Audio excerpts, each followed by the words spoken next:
Hi, everyone. Mike White here. Welcome to this week's blog post. This week I want to focus a little bit on some of the issues that my people are seeing and some of the solutions we've come up with, and just point of reference, things that we can look at and understand and get perspective. And the perspective this week is about the cost of living. And yeah, home prices continue to rise, maybe not as rapidly as they were a few months ago, but still at a fairly rapid pace. We've seen rising interest rates.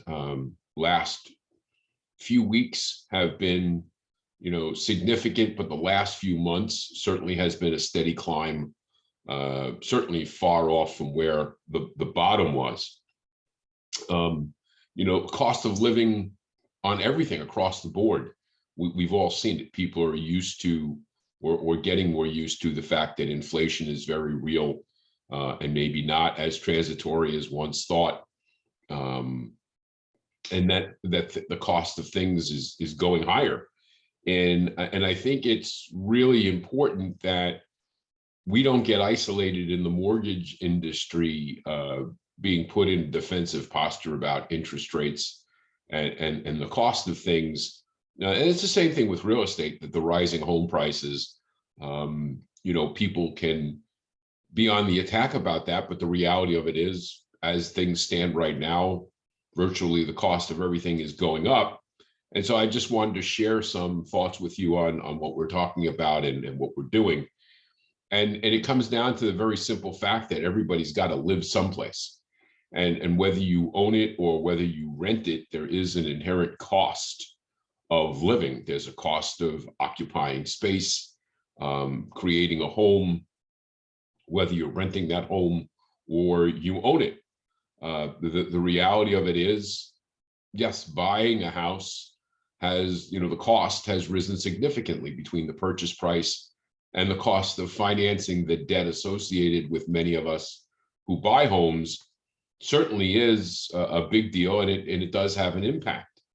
But I think you do have to look at the overall picture and realize that it's not an isolated circumstance.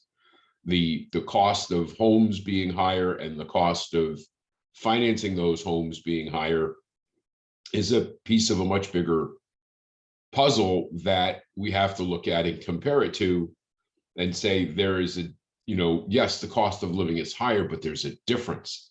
And the difference, the big difference in home ownership is, when you buy that house, you've locked in the price that it's going to cost you to buy that house.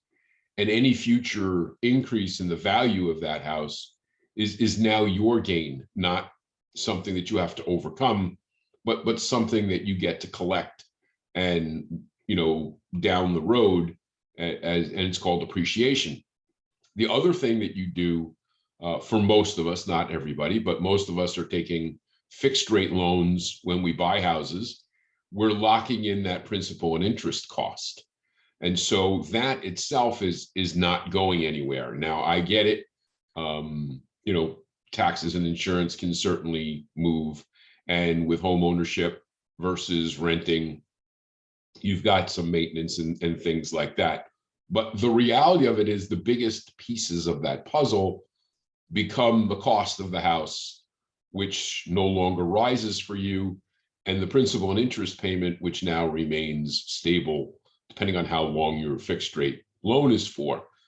And those are the biggest pieces of the puzzle, and certainly the biggest benefit. And so again, yeah, I get taxes and insurance go up, but look at the rental market. We have to compare these things side by side, and that's what I'm having people do. Each market is different. Each market that you're working inside your market is different.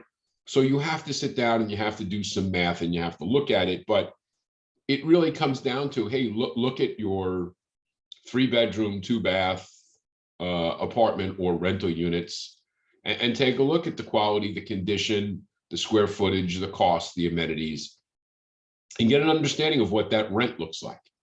And then look back a year ago, what was it renting for then? Or look at your own rental market. Google search, how much is the rental market increased in my area? And you can do the same thing for a home. Find a house that's recently sold, look at it. What did it cost to buy? What are the, what would you need to do as far as financing it goes? What would your monthly payment be?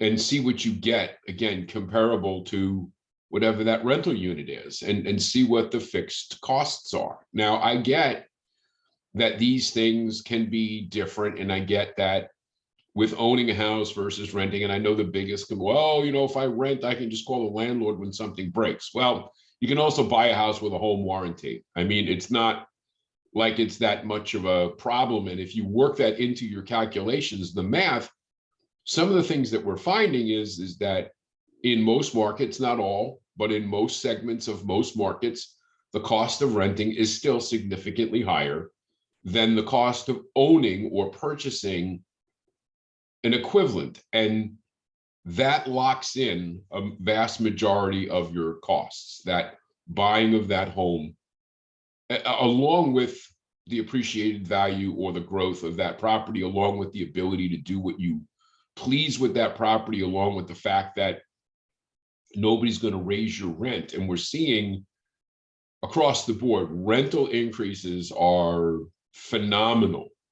And the cost of rent is the fact that, the old adage, the interest rate on rent is 100%. There's literally, you're spending time in a place giving away money to occupy a space where there is no other benefit other than the fact that you occupy the space.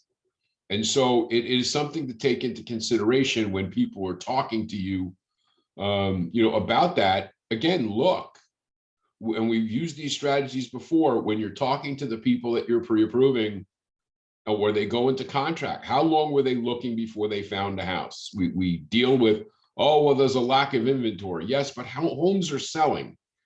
Deals are closing every day. So apparently properties are coming onto the market and they are getting sold. There are multiple offer situations. Yes, I understand that, but somebody's winning. And why not you? Why not put your customer in the best possible position by doing a really great job with the pre-approval, as we talked about before, so that they can go in there and make their best offer and close expeditiously on that property? Because in many cases, speed is what will win the deal. It's not always about price. It's about the fact, will this deal actually close under the terms and conditions? And if so, they want to move on to their next thing. So as always, it's food for thought. It's about looking at your market. It's about doing the math. As always, if you have questions or comments, it's Mike at imtcoaching.com, and we'll talk to you again next week. Bye-bye.